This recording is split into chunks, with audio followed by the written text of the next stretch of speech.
Hello everyone. Our topic of discussion is nitrogen. Nitrogen belongs to group 15 of the periodic table. It's a non-element and it makes about 78% of the Earth's atmosphere. Most of the nitrogen atoms exist as diatomic molecules. Nitrogen has an electronic configuration of 1s2, 2s2, 2p3, implying its atomic number is 7. Nitrogen atoms gain 3 electrons to achieve a noble gas configuration of neon. It only needs 3 electrons in its outermost shell to be complete or to appear as a noble gas element. In nature, nitrogen exists as a gas, and this gas is unreactive. The unreactivity is due to the type of bonding that exists between the nitrogen atoms. Between the nitrogen atoms, we have a triple covalent bond. We have a triple covalent bond. And this bond is expected to have an energy of 1000 kilojoules per mole. Therefore, it is very difficult to break this bond, which makes it unreactive. But under extreme conditions, this gas is reactive. For example, nitrogen and oxygen in air react together during thunderstorms. The lightning in thunderstorms provides the activation energy that makes the triple bond between the nitrogen atoms to break, making it react with oxygen. And this reaction occurs to produce an oxide of nitrogen, which is nitrogen 2 oxide. And if we are to write the equation, we write it as 1 mole of nitrogen gas plus 1 mole of oxygen gas gives us 2 moles of nitrogen 2 oxide gas.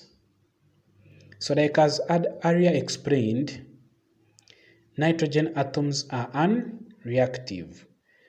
Therefore, we need enough energy that is going to overcome the bond energy within the triple bonds of nitrogen atoms so that the nitrogen becomes reactive. If you provide higher temperatures, for example, those provided within the lightning, they are able to activate or to break the nitrogen atoms, making them reactive. So, the nitrogen 2 oxide formed within air is further oxidized by oxygen to nitrogen 4 oxide. This further oxidation is favored by the presence of oxygen in the atmosphere, and it is oxidized to nitrogen 4 oxide. And then the nitrogen 4 oxide dissolves in water to form nitric acid, and this nitric acid forms part of the acidic rains which fall onto the ground. And of course, when they get into the soil, the nitric acid dissociates to give the nitrate ions that are used up by plants. The above process is quite important in the process known as the nitrogen cycle. It is one way of availing nitrogen in the soil in form of nitrates.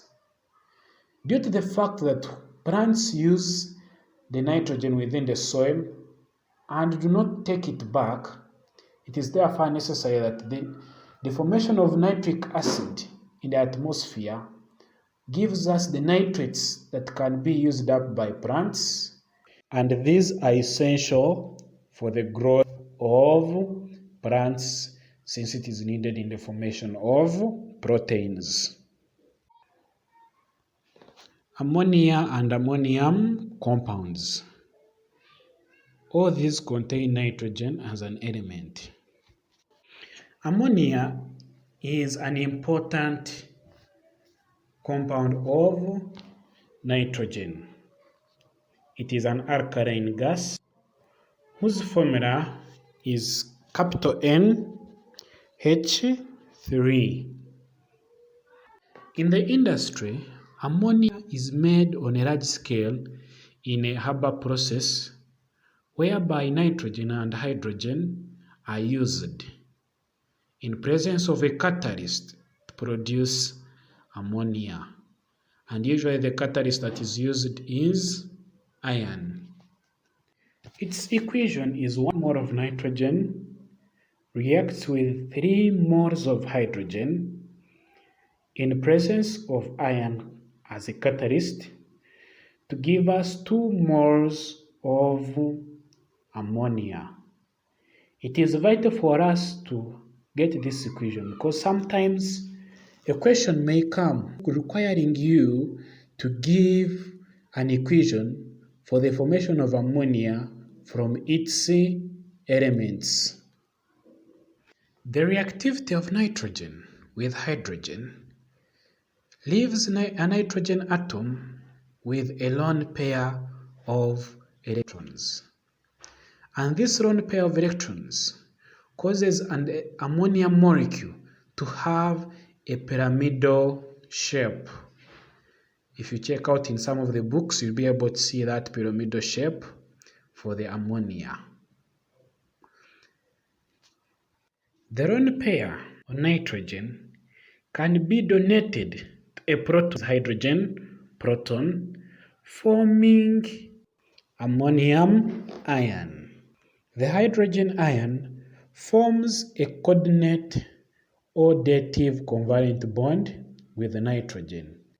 And in this case, ammonia is acting as a base, that is, accepting a hydrogen ion. This ammonium ion can now be used to form other compounds, and they're the ones we call ammonium compounds. The ammonium compounds are very important since they are used as fertilizers. Nitrogen is removed from the soil as nitrates that are absorbed through roots when plants are growing. And when we harvest these crops, we do not take back the nitrogen to the soil. So, most of the farmers use fertilizers to replace this nitrogen that is being used by plants. The common ammonium salts that are used in fertilizers include ammonium chloride, ammonium nitrate, ammonium phosphate, and ammonium sulfate. In the nitrogen cycle, you'll find that nitrogen can be added to the soil either as nitrates using thunderstorms or use of fertilizers. And like we have said, these fertilizers are more important to farmers because they use them to replace the nitrogen that is used by plants during their growth to form proteins. Now, how do we displace ammonia from its salts?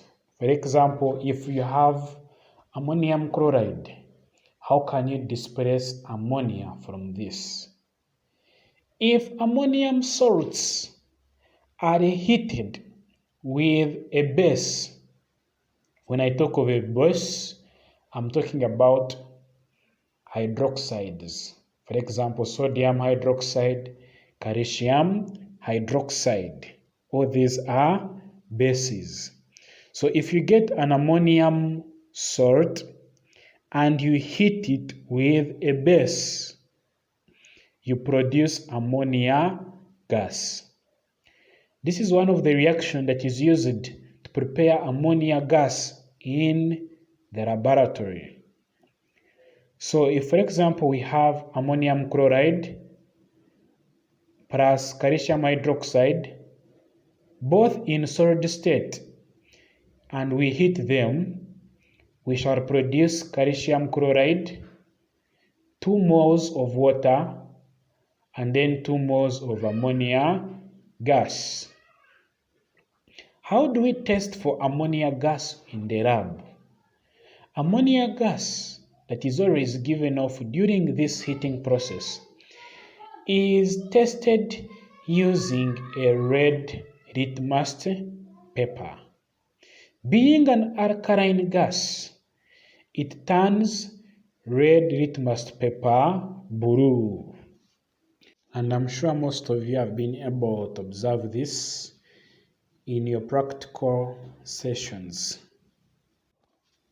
Most of the ammonium compounds are manufactured using ammonia gas and then acids. For example, you can use nitric acid to form ammonium nitrate, sulfuric acid to form ammonium sulfate, phosphoric acid to form ammonium phosphate, and so on.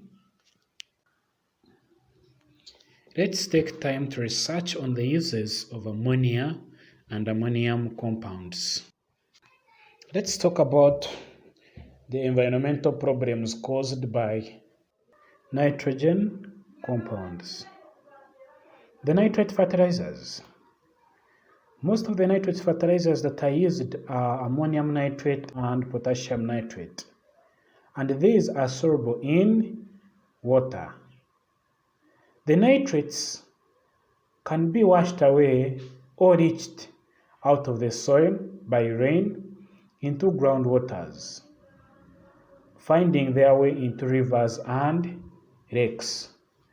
Once in the rivers and lakes, the nitrates promote the growth of water plants, which strangle a river.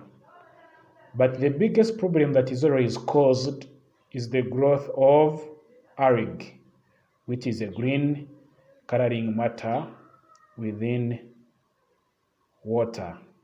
It is spiral ringed in most cases. The growth of algae in water causes eutrophication, the removal of ions from water. The growth of algae blocks sunlight from penetrating through the waters, which makes life within water very difficult. Most of the plants are going to die out since they cannot access sunlight that they are going to use in the formation of their food.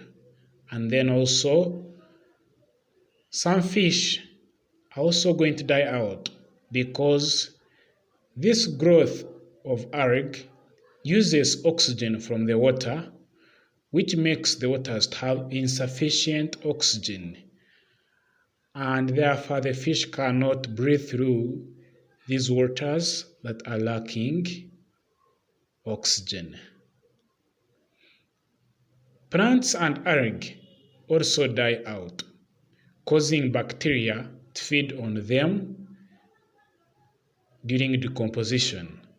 And of course, this one also affects the supply of oxygen within water bodies. Basically, without dissolved oxygen in water, the system or the ecosystem within water is affected. Nitrogen oxides also pollute the environment. That is, they are pollutants. Some of these nitrogen oxides are produced by car engines and some are produced within the atmosphere. For example, nitrogen 4 oxide, which is produced from oxidation of nitrogen 2 oxide within the atmosphere. The nitrogen oxides also catalyze the oxidation of sulfur oxide or sulfur dioxide gas to sulfur trioxide, which is used in the formation of acidic rains. This sulfur trioxide reacts with water or rainwater to form sulfuric acid, and this falls down as acidic rain. The acidic rains, of course, affect the pH of soils, thus in turn affecting plant growth, and other microorganisms are affected by the presence of these acidic rains, which affects the pH of the surrounding environments.